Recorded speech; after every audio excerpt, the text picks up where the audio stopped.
কোচবিহারের বিজেপি জেলা সম্পাদক অজয় রায়ের দিনহাটার বাড়িতে হামলা। তার বাড়ি, গাড়ি, স্কুটার ভাঙচুর দুষ্কৃতীদের। লাঠিসোঁটা নিয়ে ভাঙচুর চালানোর সেই ফুটেজ সিসিটিভিতে ধরা পড়ল। শুক্রবার সন্ধ্যা 7:30 নাগাদ এই ঘটনাটি ঘটে। ঘটনার সময় বাড়ি ছিলেন না বিজেপি নেতা। তিনি পরে জানান তার উপর আগেও প্রাণঘাতী হামলা হয়েছে, এমনকি তার বাড়িতেও আগে ভাঙচুর হয়েছে। পুরো ঘটনায় তৃণমূলের দিকেই অভিযোগের তীর।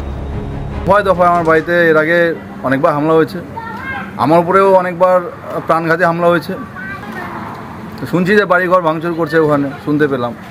এইভাবে যাতে সন্ত্রাস করে তারা টিকে থাকতে চাইছে, কিন্তু বাংলার মানুষ আগামী দিনে যে ভোট আসছে, এই ভোটে তারা জবাব দিয়ে দিবে। আমার উপরে প্রাণঘাতী হামলা হয়েছে, আজকে বোমও ছুঁড়েছে, এর আগেও অনেকবার বোম ছুঁড়েছে আমার বাড়িতে, এবং অনেকবার গুলিও আমার উপরে বর্ষণ করেছে। পুলিশকে জানানোর পরেও পুলিশ কোনো ব্যবস্থা এখন অবধি নিতে পারেনি।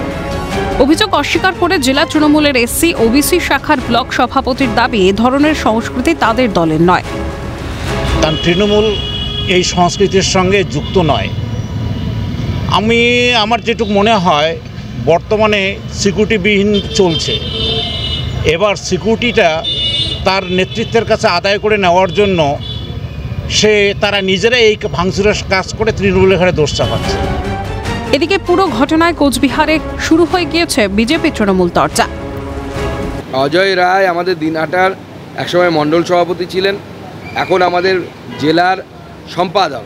তার উপরে বারবার হামলা হচ্ছে, তাকে ওখানে তৃণমূল কংগ্রেস ভয় পায়, এবং এর পেছনে ওখানে যে আমাদের মন্ত্রী আছে, এই উদয়ন গুহ, কমল গুহর ছেলে, সে জড়িত, এবং সে একটা সবথেকে বড় গুন্ডা।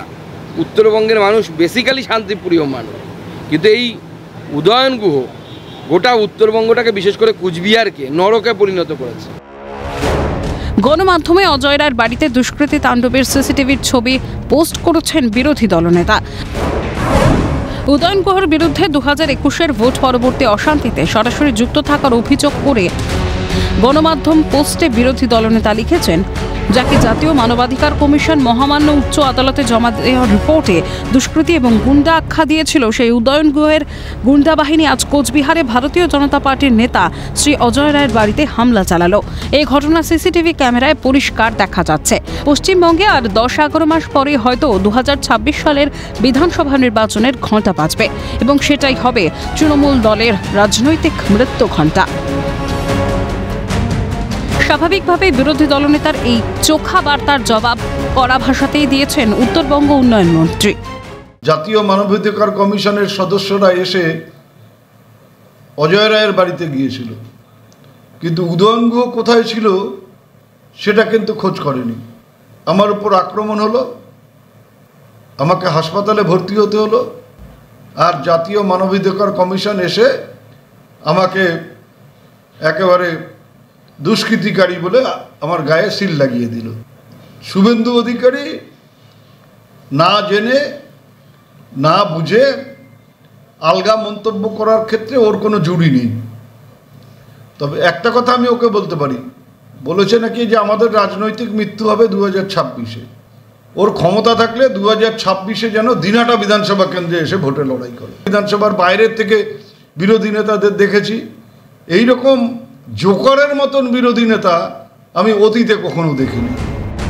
বরাবরই রাজনৈতিক অস্থিরতা বিরাজ করে কোচবিহারে, কখনো সেটা দিনহাটা তো কখনো সেটা শীতলকুচি। দিনহাটার এই ঘটনায় যে রাজনৈতিক ডামাডোল আবারও মাথাচাড়া দিল কোচবিহারে, সেটা বলাই বাহুল্য। কোচবিহার থেকে শশীকেশ রায়ের রিপোর্ট, ক্যালকাটা নিউজ।